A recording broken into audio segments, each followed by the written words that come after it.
Love and Religion, pt1. In the heart of Africa, spirits old whisper tales of worship untold. Underneath the vast starry sky, ancient gods and ancestors lie. Drums beat rhythm, bodies sway, in sacred dance they find their way, offerings made to honor the divine, connecting past and present time. From pyramids to the savannah wide, African religion stands with pride, rooted deep in earth and sky, guiding souls to realms up high. In each sunrise, in each night, the spirits of Africa take flight, their presence felt, their wisdom clear, African religion forever near. But have you ever been in an African community where religion looks and feels like slavery? Lot of rules enforced. Religion basically tells you how to do everything. Mami Ya calls, Nana, let's commit our day into the hands of our Maker like we always do. They prayed and left the house together. Mami Ya goes to market and his son Nana to school in the next town. Nana was a college student. They both walk through the neighborhood every morning before they go to the other side of the town, where they could get a bus. It's a small neighborhood, so everybody knows everybody. As they walked past, they greeted people and others greeted them as well.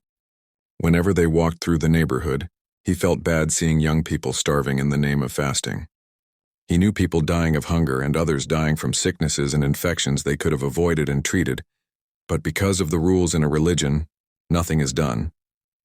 This and many other things were bothering Nana and many others in the community, but they were voiceless. He cleared his throat and said, Mame, I know I will become a wealthy man in future and put an end to the poverty in this community. Mami Ya chuckled and did not say anything. Somewhere in the next town, Bella decides to surprise her boyfriend with gifts because it was his birthday. She drove down to the boyfriend's house.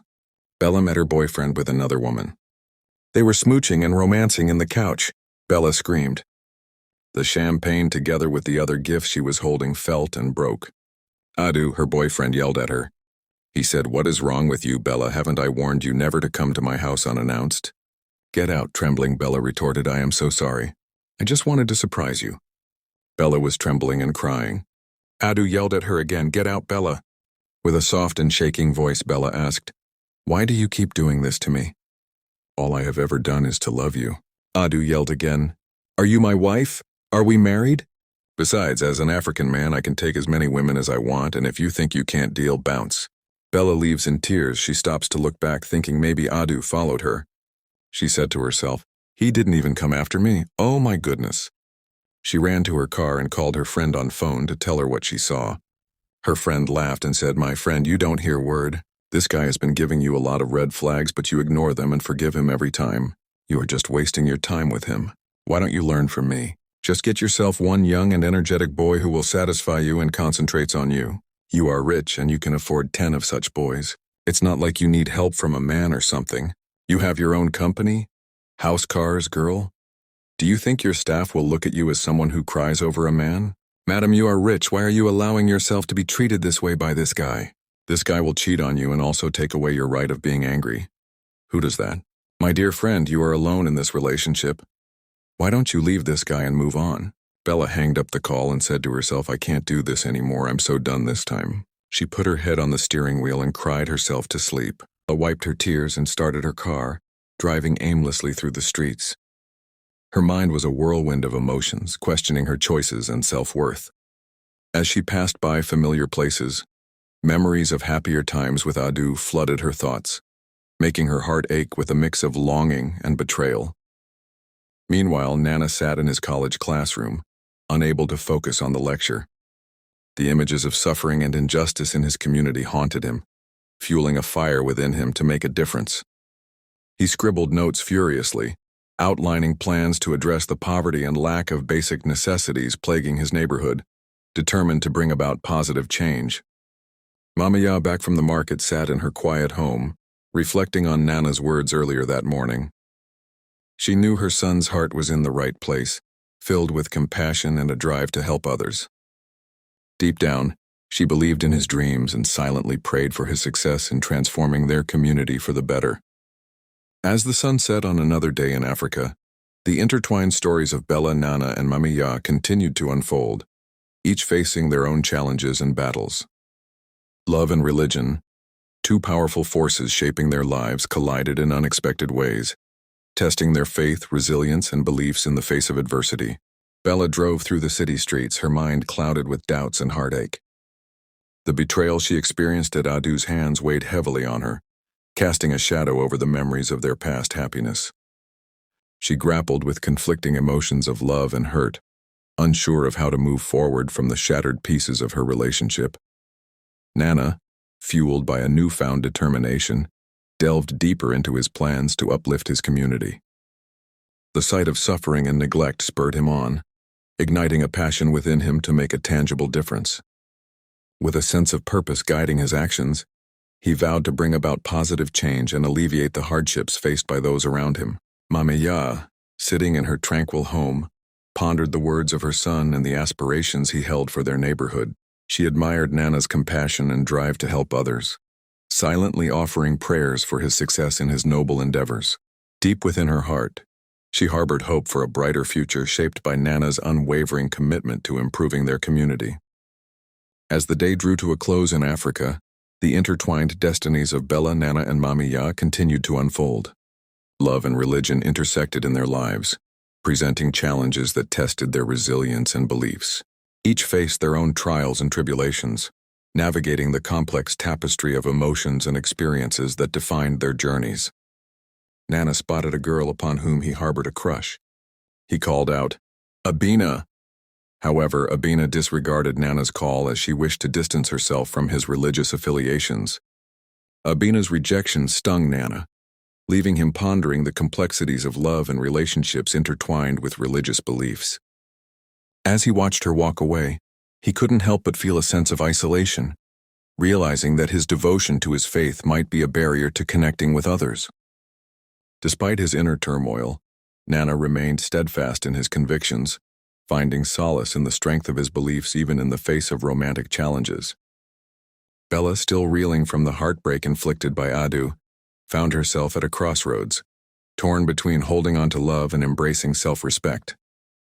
The words of her friend echoed in her mind, urging her to break free from the toxic cycle of Adu's manipulation. With a newfound resolve, Bella made a decision to prioritize her own well-being and happiness, determined to reclaim her sense of worth and dignity. Nana maneuvered past Bella's vehicle. He retraced his steps to rap on the windshield, seeking to ascertain the situation, as he had observed the car parked there earlier that morning on his way to campus. Nana, intrigued by the sight of Bella in distress, approached her car with a sense of concern. As he rapped on her windshield, Bella looked up, her tear-stained face reflecting a mix of surprise and gratitude. Nana's presence offered a glimmer of hope in her moment of despair, a reminder that kindness and compassion could still be found amidst heartache and betrayal. Bella, taken aback by Nana's unexpected gesture, rolled down her window to meet his gaze. His eyes held a depth of understanding and empathy that resonated with her wounded spirit. In that brief exchange, a silent connection formed between them, bridging the gap of loneliness and pain that had engulfed Bella's world. Nana, sensing Bella's vulnerability, offered a reassuring smile and a gentle word of comfort. He extended a hand of friendship, a beacon of light in Bella's dark night of the soul. As they shared a moment of shared humanity, Nana and Bella found solace in each other's presence, a fleeting but precious bond amidst life's tumultuous twists and turns. Bella, touched by Nana's kindness, felt a flicker of hope reignite within her heart. In his simple act of reaching out, she found a glimmer of resilience and strength to face the challenges ahead.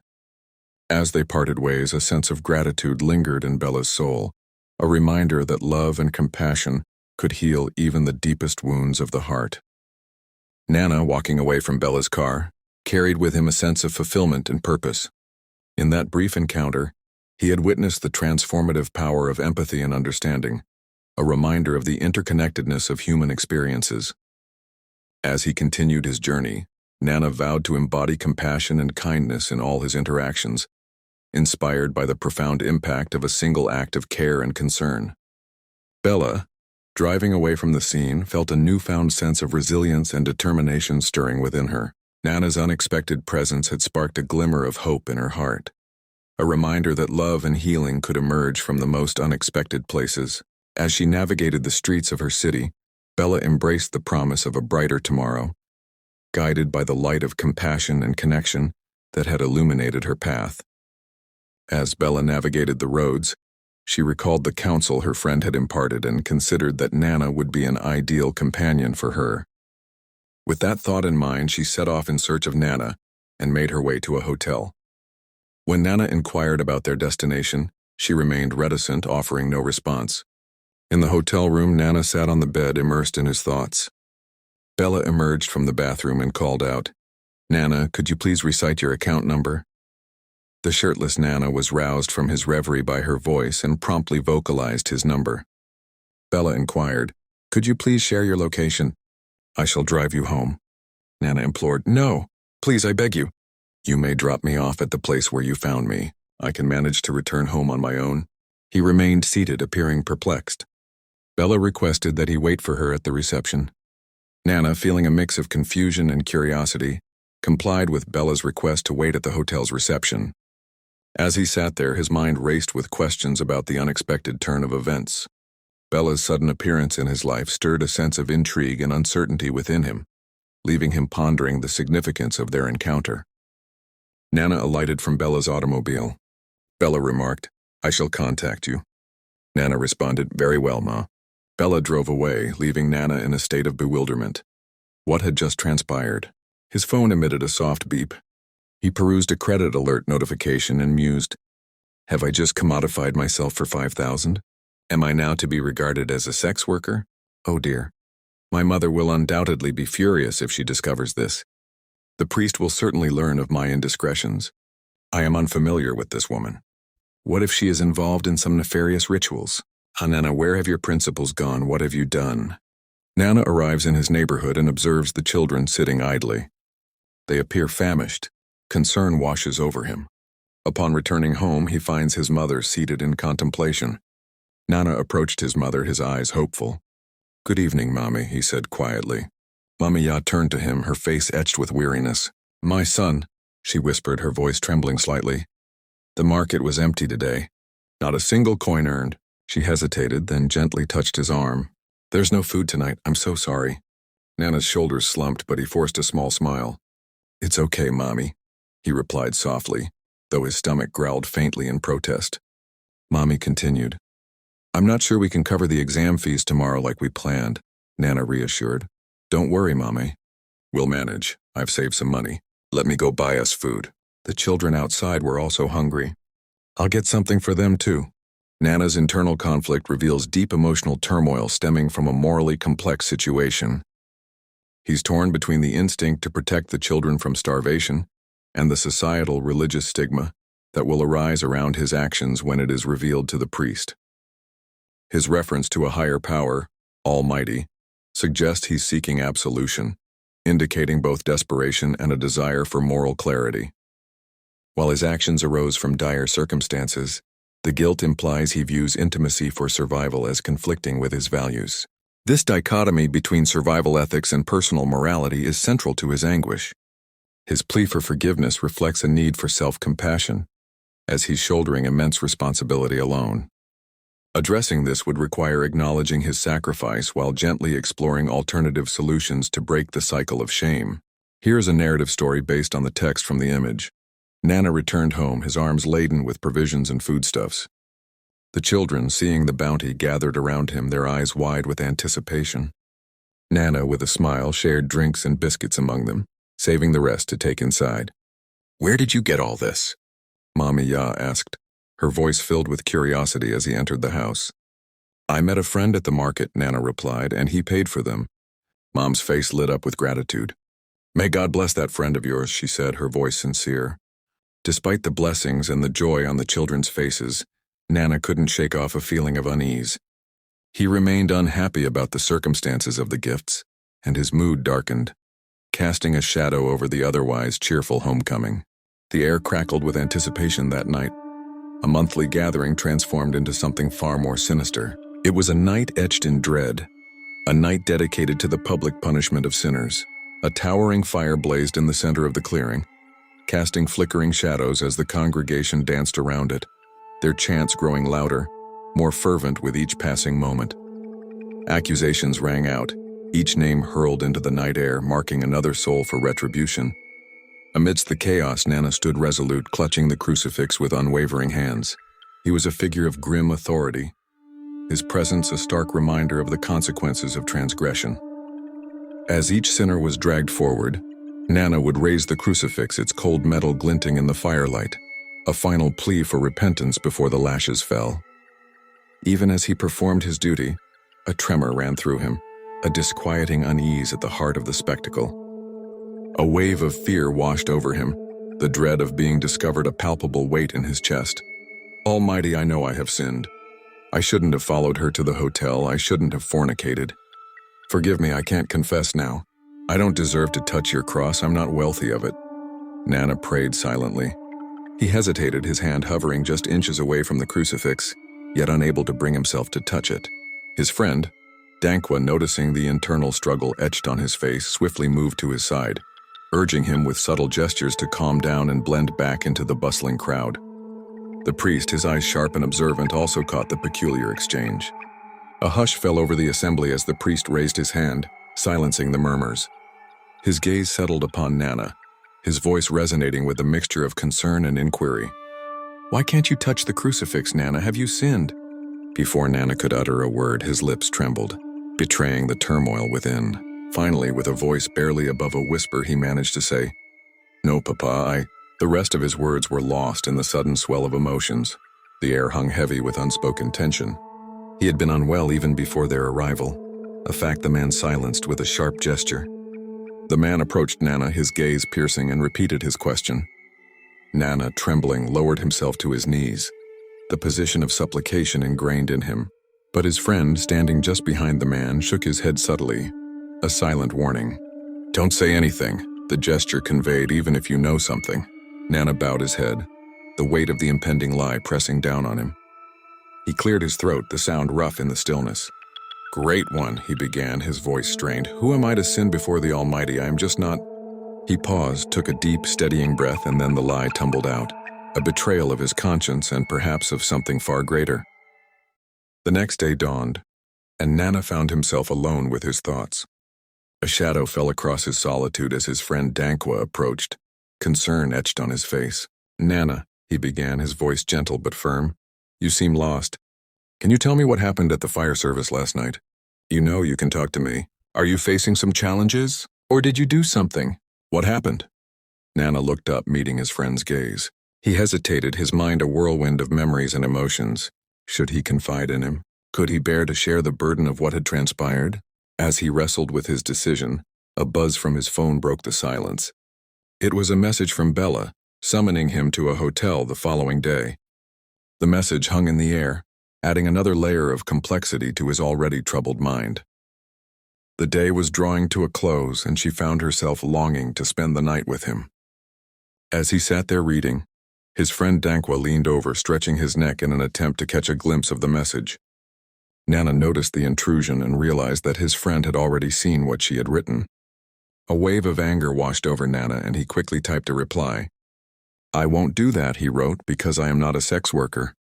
I even regret what we did the other time. That is not who I am. I wasn't supposed to do that. How can I give myself to a stranger cheaply like that? The words hung in the air, a mix of defensiveness and regret. Dankwa, though unable to see the exact reply Nana sent, could clearly see that Nana was furious. Trying to diffuse the situation, Dankwa told him to relax. Nana, he continued, under no circumstances should you tell anyone about this. Nana, the prophet will know. Dankwa, listen, Nana, it's not everything he sees. Most of the sinners he punished got caught, or were reported by the people they offended. Nana's voice was a gentle plea, a stark contrast to the turmoil swirling within him. He attempted to explain, the words tumbling out with a hesitant softness. I never intended for this to happen, he began, his gaze fixed on some unseen point in the distance. And I can't say she forced me, it was just... He paused, searching for the right words, the weight of his actions pressing down on him. Finally he sighed, the sound carrying a heavy burden. Dankwa said, a moment of weakness, just forget it. The air was thick with unspoken tension and the weight of secrets. The weight of what had occurred pressed down on him, an invisible burden he couldn't shake. Dankwa, sensing the turmoil, tried to decipher the unseen reply, but it remained elusive. He could, however, clearly see the simmering fury in his friend's eyes. "Relax," he urged, hoping to quell the storm within. "Nana, under no circumstances should you breathe a word of this to anyone." The stakes were high, the consequences dire. "Nana," he continued, his voice laced with urgency, "the Prophet will not know." The air crackled with unspoken tension. "Listen," he implored, "not everything is as it seems. Remember, most of the sinners he punished were either caught in the act or exposed by the very people around them." The message hung heavy in the air, a stark warning and a plea for caution in a world where secrets had a way of surfacing, and trust was a fragile commodity. "Do you think she'll report you?" Dankwa's voice cut through the air, laced with concern. Nana shook his head, a dismissive wave of his hand. "No," he replied, trying to sound confident. "But Nana, you fed the entire neighborhood yesterday, even the priest's kids. Wasn't that money from that woman?" Dankwa pressed, eyes wide with a mixture of disbelief and worry. Nana sighed, the weight of his actions pressing down on him. "Yes, it was, and I also used some to pay for my exams." Dankwa's expression turned grave. "Were you really ready to drop out? Because no one in this neighborhood was going to help you with that. Not even the rest of the sentence was lost in a whisper, a shared understanding of their harsh reality hanging heavy in the air.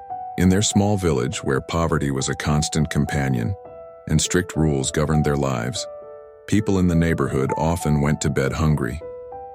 "This is a way the Almighty is going to help us all." "I can sense it," Dankwa said, trying to reassure Nana. Nana, however, was filled with doubt. "Is it a good thing?" he asked, his voice barely a whisper. "Good or bad, we won't die of hunger," Dankwa replied, trying to sound optimistic.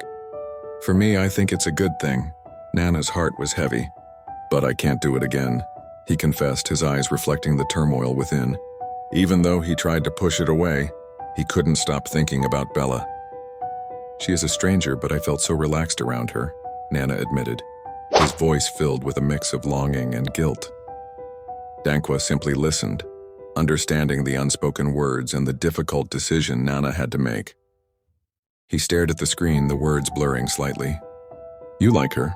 It was true, more than he wanted to admit, even to himself. "Maybe she likes you too." The thought flickered like a fragile candle flame in the wind, hope mixed with disbelief. Relax and give this life a chance. Easier said than done.